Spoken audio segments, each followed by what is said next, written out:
kahit konting pagtingin. Isang akda mula sa panulat ni Miss Honey Hearts.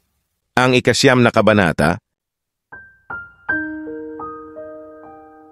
Really? Sino? Naging interesado bigla ito sa kanyang kwento. Siya yung taong habang minamahal ko, busy naman sa pagmamahal sa iba. Malungkot siyang napangiti. Ouch. That's so sad. Ang tanga niya. Ang tanga niyang hindi piniling mahalin ang isang mabait na Althea de Vera na minamahal siya. Napangiti bigla si Althea. Ipinagtatanggol siya ni Liam. Kung alam lang sana nito, kung kanino siya nito ipinagtatanggol. Sa sarili mismo nito. Hayaan mo na, Althea. Inakbayan siyang bigla nito. Balang araw makaka-move on din tayong pareho. Balang araw mahahanap din natin ang mga taong karapat-dapat ng pagmamahal natin. Oo, Liam. Balang araw, mapapansin mo ring ako ang karapat-dapat sa pagmamahal mo at ikaw ay para sa akin. Nag-angat siya ng mga mata sa nakaakbay sa kanya at nakangiting si Liam. Nagtama ang kanilang mga mata at nagkatitigan silang bigla.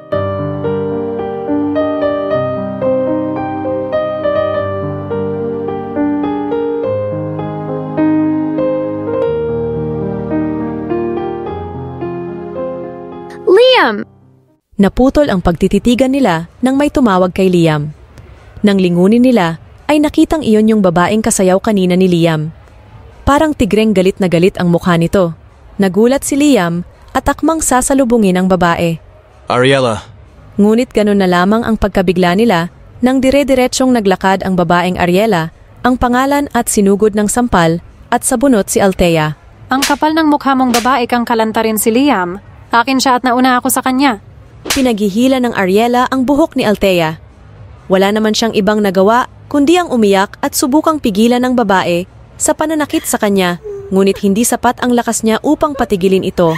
Ariella, stop it! Ano ba? Tama na yan! Si Liam din ay pinipigilan na ang babae. Mabuti na lamang at naging sapat ang lakas ng lalaki upang mahila ito palayo sa kanya, ngunit parang ayaw pa ring magpapigil ng tigreng eskandalosa. Umalis lang saglit ako tapos pagkabalik ko sinulot mo na? Wala naman akong ginagawang masama.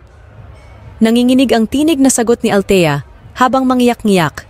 Ilang sandali pa'y napasigaw si Ariella nang hinila ni Rebecca mula sa likuran nito ang nakapusod nitong buhok. Ouch! Daing nanggaga sa sakit. Walang sali-salita namang isinubsob ni Rebecca ang mukha nito sa table tapos ay binuhusan ng isang basong alak.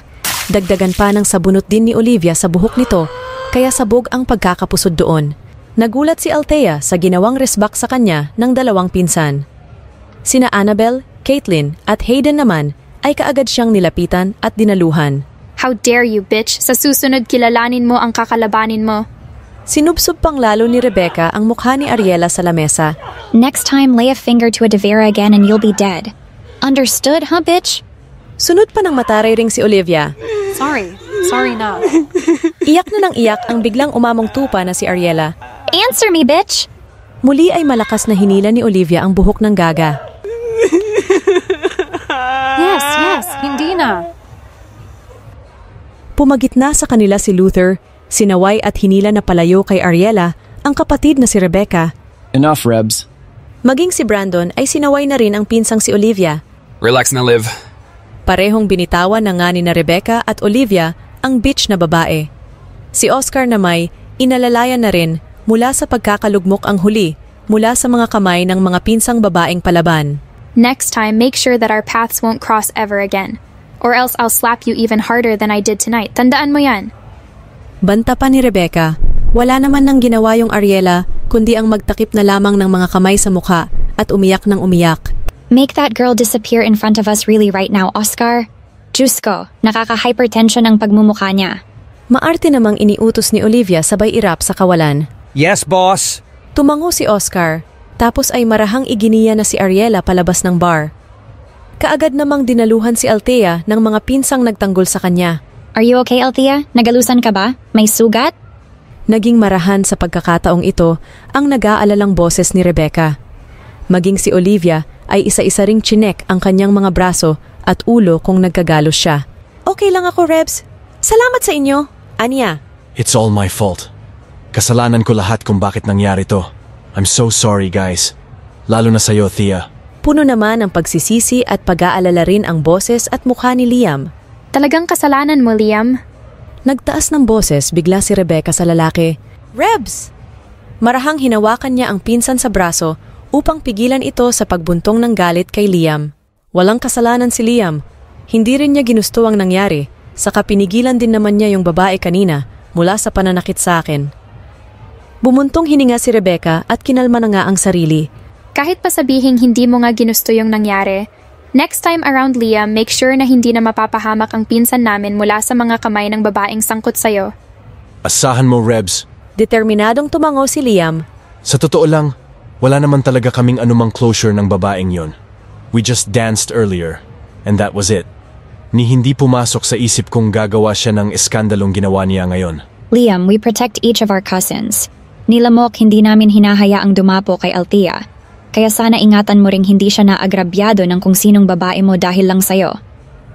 Dugtong naman ang medyo kalmado ng si Olivia. Tumango si Liam. Asahan ninyo. Sa muli ay bumaling ito kay Althea. Sorry again for the trouble I've caused, Thea. Ngumiti siya.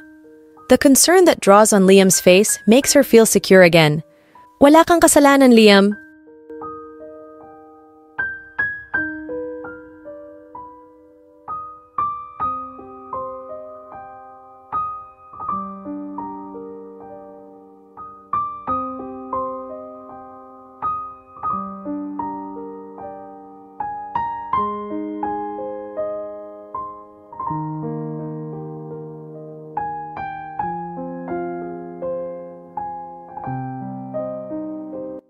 Itutuloy.